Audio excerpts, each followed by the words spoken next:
Gym Corbett national park safari সেরে আজকে আমাদের বাড়ি ফেরবার পালা। আমরা এখনো রামনগরেই রয়েছি, তাই এখানকার একটি বিশেষ হনুমানজির মন্দির সেটাকে দেখে নেব।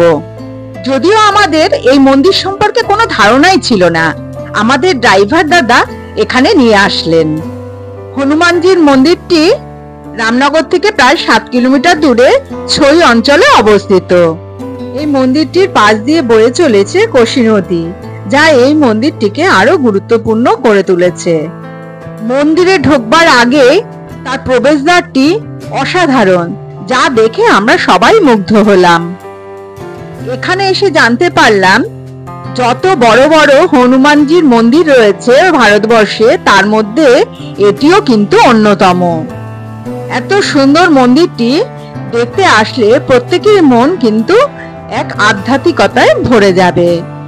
প্রবেশদ্বার দিয়ে প্রবেশ করবার আগেই বাদিকে পুজো সামগ্রীর একটি দোকান রয়েছে, চাইলে ওখান থেকে সামগ্রী কিনে এই মন্দিরে পুজো দেওয়া যেতে পারে। প্রবেশদ্বার দিয়ে প্রবেশ করেই সামনে পড়লো এই সুন্দর মন্দিরটি, যা আমাদের প্রত্যেককে মুগ্ধ করলো।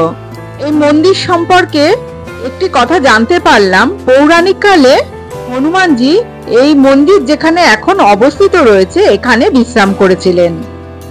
এই মন্দিরে শুধু হনুমানজি নয়, রাম, সীতা, পার্বতী এবং মহাদেবের মন্দিরও রয়েছে। এখানে এসে শুনলাম এই মন্দিরের ভিতরে হনুমানজির 9টি রূপ এবং 19টি লীলার বর্ণনা দেওয়া রয়েছে।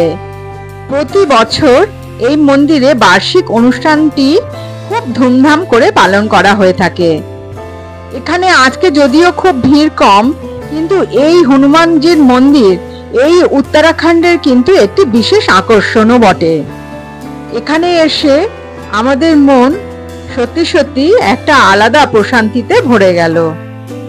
অনেক বড় এরিয়া নিয়ে এই মন্দিরটি তৈরি করা হয়েছে, চারপাশে খুব পরিষ্কার পরিচ্ছন্ন করে রাখা হয়েছে। এছাড়া এখানে অনেক বাগান করা হয়েছে, যেটি মন্দিরকে আরো সুন্দর করে তুলেছে। আজকে এসে দেখলাম এখানে ভান্ডারা চলেছে, প্রচুর লোকজন এই ভান্ডারা থেকে প্রসাদ গ্রহণ করছেন। আমরাও এখান থেকে প্রসাদ গ্রহণ করব। এরকম সুন্দর সুন্দর অজানা জায়গার খোঁজ পেতে গেলে আমাদের চ্যানেলটিকে অবশ্যই সাবস্ক্রাইব করে নিতে হবে। লাইক এবং শেয়ার দিয়ে অবশ্যই পাশে থাকবার অনুরোধ রইল। বেল আইকনটি প্রেস করতে একেবারেই ভুলবেন না, যাতে সবার আগে নোটিফিকেশন আপনার কাছে পৌঁছয়। উত্তরাখণ্ড ঘুরতে আসলে অবশ্যই এই মন্দিরটি দেখবার জন্য অনুরোধ রইল। আজকে আমাদের উত্তরাখণ্ড ভ্রমণের শেষ দিন, তাই আজকে আমরা এখান থেকেই চলে যাব কাঠগুদাম রেল স্টেশনে। এরপরে দেখা হবে নতুন কোনো ভিডিওতে। ভালো থাকুন, সুস্থ থাকুন, আমাদের ভিডিও দেখতে থাকুন, আর ততদিনের জন্য টাটা।